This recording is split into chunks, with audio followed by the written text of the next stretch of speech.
اور اسی طرح یاد رکھیں کہ انشاءاللہ جب اس دھوپ برداشت کرنے کے قابل ہو جائے، خیموں سے باہر نکل کے کھڑے ہوں اور لمبی لمبی دعائیں کریں، رو رو کے دعائیں کریں۔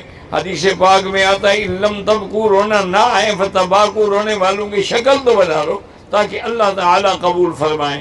عالم اسلام کے لیے دعائیں کریں، کشمیر کے لیے دعائیں کریں، فلسطین کے لیے دعائیں کریں۔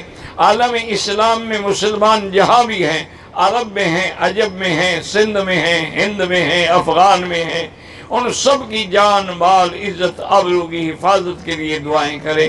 اور پورے عالم اسلام میں جتنی مساجد ہیں، مدارس ہیں، دین کے ادارے ہیں، مراکز ہیں، ان کے لیے دعائیں کریں کہ اللہ ان کو محفوظ رکھے۔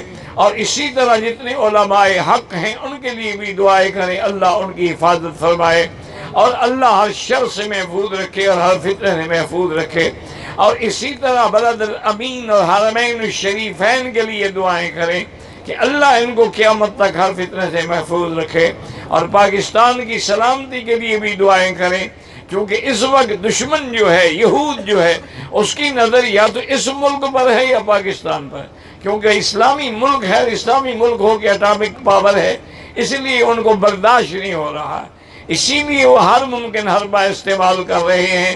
اب یہود اور قادیانیوں نے پورا گڑھ بنا لیا ہے، اس لیے دعا کریں کہ اللہ ان کے فتنوں کو ہمیشہ کے لیے ختم فرما دے، اور اللہ سے گر گرا کے دعا کریں کہ یا اللہ ہم تو عاجز ہیں، ہم تو ان کا مقابلہ نہیں کر سکتے، نہ یہودیوں کا، نہ قادیانیوں کا، نہ بے دینوں کا۔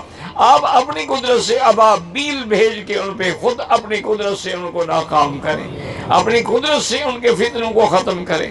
اب کشمیری بیچارے کیا کر سکتے ہیں، ان کے تو رونے والا کوئی نہیں، وہ تو لاشیں اٹھا اٹھا کے تھک گئے ہیں، وہ تو جنازہ نہیں پڑھ سکتے اپنے مرنے والوں کا، جنازے پہ فائرنگ ہو جاتی ہے، کلسٹر بم مارے جاتے ہیں، ایلیٹ کی گولیاں ماری جاتی ہیں جس سے وہ اندھے ہو جاتے ہیں بیچارے۔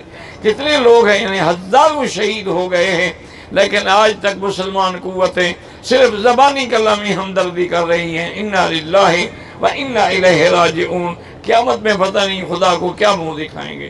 بھئی اگر اللہ نے طاقت دی ہے، تمام مسلمان قوتیں کچھ بھی نہ کرو، کوئی لڑائی نہ کرو، صرف ان سے بائیکاٹ کر دو ان کی چیزوں کا، 1 سال کے اندر اندر مسئلہ حل ہو جائے گا کہ ہم نے دشمن کی کوئی چیز نہیں خریدنی، کوئی چیز نہیں بیچنی۔ آپ دیکھیں مسئلہ حل ہوتا ہے کہ نہیں ہوتا؟ وہ تو بنی آئے ہندو، اور یہودی تو اس کا بھی باپ ہے، ان کو تو اگر پیسے ایک دمڑی کا بھی نقصان ہو تو موت آ جاتی ہے۔ تو بڑا آسان علاج یہ ہے کہ ان کی ہر چیز کا بائیکاٹ کریں، ان کی ہر چیز خریدنی چھوڑ دیں، ہر چیز لینی چھوڑ دیں، چونکہ وہی ہمارا پیسہ ہمارے بھائیوں پر گولیاں بن کے برستا ہے۔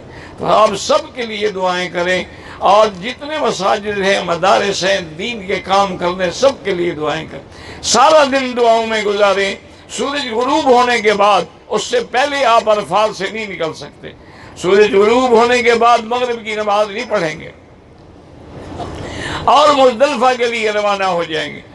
اللہ تبارک و تعالی ہماری آپ کی تمام آنے والوں کی حاضری، حج، عبادت، زیارت، صدقات، خیرات قبول و منظور فرمائے۔